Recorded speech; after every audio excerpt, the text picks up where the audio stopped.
नमस्कार. तर हे गुलाबजामुन बघा ना, मस्त असे दिसत आहेत की नाही, अगदी मार्केटसारखे दिसत आहेत की नाही. पण थांबा, हे मी मार्केटमधून आणलेले नाही, तर मी स्वतःच घरी बनवलेत आणि इतके छान झालेत ना, मस्त असे बघा मऊसूत झालेत. आतून एकदम छान अशी याला जाळी आले, बघू शकता. इतके मस्त झालेत. तर कसे बनवायचे ते मी दाखवते. हे बघा, बघू शकता. अगदी पाव किलो चं प्रमाण घेऊन मी बनवलेलं आहे. तर इथे बघा मी मावा घेतला आहे, तर पाव किलो मावा आहे. छान मऊसूत मावा आहे, अगदी फ्रेश ताजा मावा असेल तोच घ्या. हा मी मार्केटमधून आणलेलाच मावा आहे. तर याला थोडासा मी फ्रीजमध्ये ठेवला होता, त्यामुळे घट्ट झालं आहे. रात्री आणून ठेवला होता आणि आता सकाळी बनवते. तर थोडासा कुस्करून याला मऊ करून घ्यायचा आहे. आणि हा मावा जो आहे ना, मस्त असा हा मळून घ्यायचा आपल्याला. अगदी भाकरीचं पीठ ज्या पद्धतीने मळतो ना, अगदी त्याच पद्धतीने मळून घ्यायचं. याला थोडासा वेळ लागतो मळायला. अगदी माव्याचा जो दाणा असतो की ना, तो एकजीव झाला पाहिजे, कणकेसारखं त्याचे स्ट्रक्चर झालं पाहिजे. त्यासाठी छान असा हा मळून घ्यायचा आहे. हाताच्या अगदी तळहाताने छान असा दाबून दाबून मळून घ्यायचा. थोडासा घट्टसर आहे, फ्रीजमधून काढला म्हणून थोडासा अगदीच घट्ट आहे, म्हणून त्याला थोडासा मी हाताने नरम करून घेतला. आणि हे बघा, अशा पद्धतीने हा असा मळून घ्यायचा आहे. आणि आपला मग हाताच्या उष्णतेने थोडासा तो पातळ होऊन जातो. हे बघा, अगदी कणकेसारखा गोळा झाला की नाही तयार. हे बघा, आता यामध्ये घालायचं आहे मैदा घाला, किंवा तुम्ही कॉर्नफ्लोअर घातलं तरीही चालेल, किंवा गव्हाचं पीठ घातलं तरी चालेल. तर इथे मी 2 चमचे मैदा घातला आहे. एक पाव किलो मावा घेतला होता, त्यासाठी 2 मध्यम आकाराचे 2 चमचे मी मैदा घातला आणि याला छान मळून घ्यायचं आहे. त्याआधी अगदी पाव चमचा बेकिंग सोडा घालायचा. बेकिंग सोडा घाला, किंवा तुम्ही जो तुमच्याकडे असेल भजी वगैरे करायला आणतो की नाही आपण, तो असला तो वापरला तरीही चालेल. एक पाव चमचा बेकिंग सोडा वापरला आणि आता त्याला एकदम एकजीव होऊसपर्यंत छान मळून घ्यायचं आहे. हे बघा, अगदी कणकेसारखा छान गोळा तयार झाला. आता याचे छोटे छोटे गोळे करून घ्यायचे, गुलाबजाम बनवून घ्यायचे.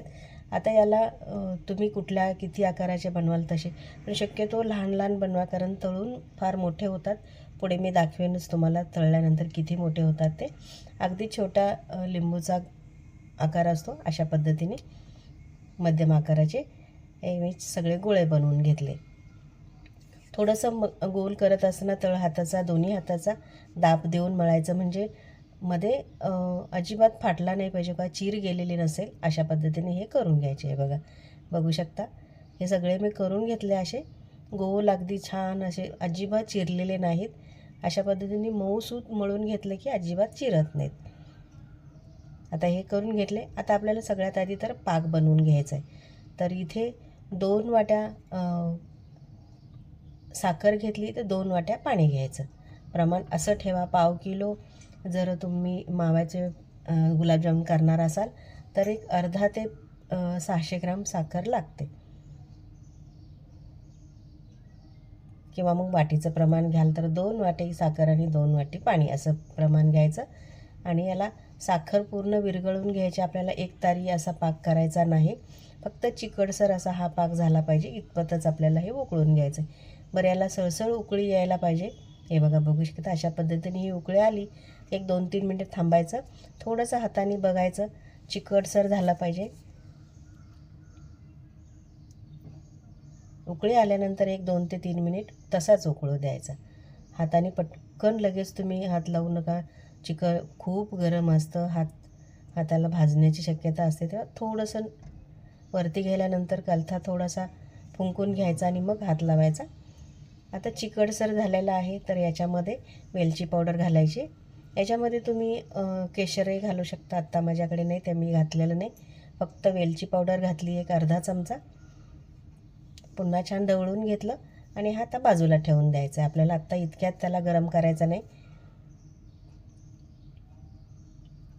आपले गुलाबजामुन तळूसपर्यंत हा बऱ्यापैकी गरम असतो, पण तसंच वाटलं तुम्हाला थंड झाला आहे तर पुन्हा थोडासा कोमट करा. आता गुलाबजामुन तळून घ्यायचे आहेत. तर गुलाबजामुन तळताना गोडाचा कुठलाही पदार्थ करताना शक्यतो अंगचं वास असलेला तेल घेऊ नये, जसं की शेंगदाण्याचं तेल, राईचं, मोहरीचं तेल किंवा तिळाचं तेल. इथे मी सनफ्लॉवर तेल घेतलं आहे. थोडंसं कोमट झालं की जास्त तेल गरम करायचं नाही, अगदी थोडंसं, आणि मग लगेच गुलाबजाम सोडून घ्यायचे. छान कडकडीत असं तेल तुम्ही गरम करू नका. हे बघा, टाकल्यानंतर थोडंसं फसफसायला लागतं, इतपतच आपल्याला तेल गरम करून घ्यायचं आहे. आणि लगेच त्याला हात लावायचा नाही किंवा कलथा लावायचा नाही. अगदी बाजूने थोडंसं असं सोडवून घ्यायचं आणि मग अशा प्रकारे गुलाबजाम तळून घ्यायचे. आता पहिल्यांदाच तळत असताना थोडंसं खाली लागू शकतं किंवा स्टीलची कढई असल्यामुळे थोडंसं खाली लागतं.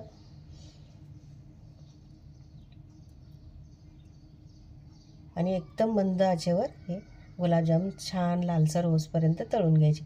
अगदी लालसर करू नका, इतपतच करा, याच्यापेक्षा जास्त गडद करू नका, नाहीतर लगेच मग नंतर सगळे होईपर्यंत पुन्हा थोडासा कलर आणखी गडद होतो त्याचा. हे बघा, अशा पद्धतीने हे असे तळून घेतले.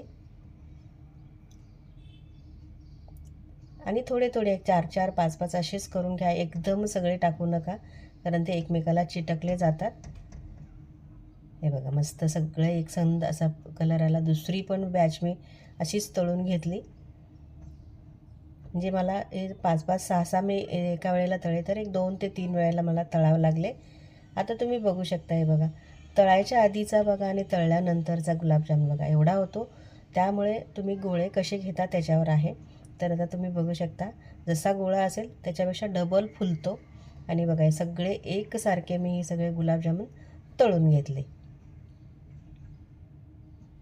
आता पाक थोडासा थंड झाला होता, त्यामुळे मी अगदी थोडासा त्याला आता उकळी येऊ द्यायची नाही, अगदी थोडासा गरम करून घेतला. आणि आता या पाकामध्ये हे सगळे गुलाबजामुन घालून घेतले आणि याला किमान 2 तास तरी असेच ठेवायचे. गॅस बंद करायचा आणि याला झाकून असंच ठेवून द्यायचं. छान हे पाक शोषून घेतं आणि मस्त असे हे गुलाबजामुन तयार होतात. या पद्धतीने जर केलात की नाही, अगदी पहिल्यांदा केले तरीसुद्धा तुमचे गुलाबजामुन अजिबात चुकणार नाहीत. हे बघा, एवढे छान टम्म फुगून झालेले आहेत. बरं, तुम्ही कट करूनही मला दाखवलं तर अगदी मस्त अशी मऊसूत गुलाबजामुन तयार होतात. रेसिपी आवडली असेल तर लाईक करा, शेअर करा, चॅनलला सबस्क्राईब करा आणि बेल आयकॉनवर क्लिक करायला विसरू नका. आपण पुन्हा भेटूया नवीन एका रेसिपीमध्ये. तोपर्यंत नमस्कार.